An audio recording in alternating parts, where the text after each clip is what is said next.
It was the 1st century AD, and Lucius Annaeus Seneca was struggling to work.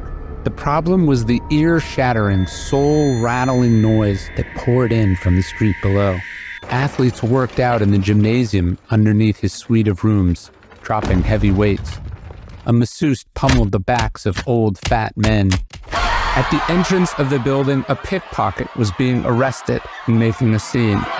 Passing carriages rumbled over the stone streets, while carpenters hammered away in their shops, and vendors shouted their wares. Children laughed and played. Dogs barked. And more than the noise outside his window, there was the simple fact that Seneca's life was falling apart. Overseas unrest threatened his finances. He was getting older and could feel it. He had been pushed out of politics by his enemies, and now on the outs with Nero, he could easily, at the emperor's whim, lose his head. It was not a great environment for a human to get anything done. The noise and distractions of the empire were enough to make me hate my very powers of hearing, Seneca told a friend.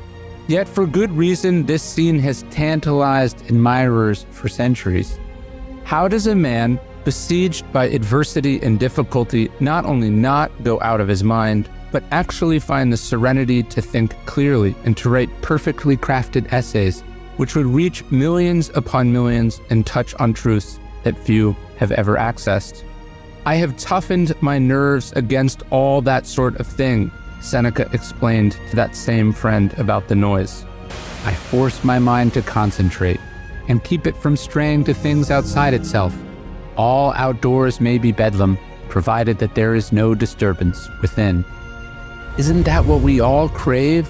To be able to tune out your surroundings, to access one's full capacities at any time and any place, despite every difficulty. How wonderful that would be. If a person could develop peace within themselves, then the whole world could be at war, and they could still think well, work well, and be well. You may be sure that you are at peace with yourself, Seneca wrote, when no noise reaches you, when no word shakes you out of yourself, whether it be flattery or a threat, or merely an empty sound buzzing about you with unmeaning sin. In this state, nothing could touch them, not even a deranged emperor. No emotion could disturb them, no threat could interrupt them. Every beat of the present moment would be theirs for living. They would have achieved that magical place, that magical word of stillness.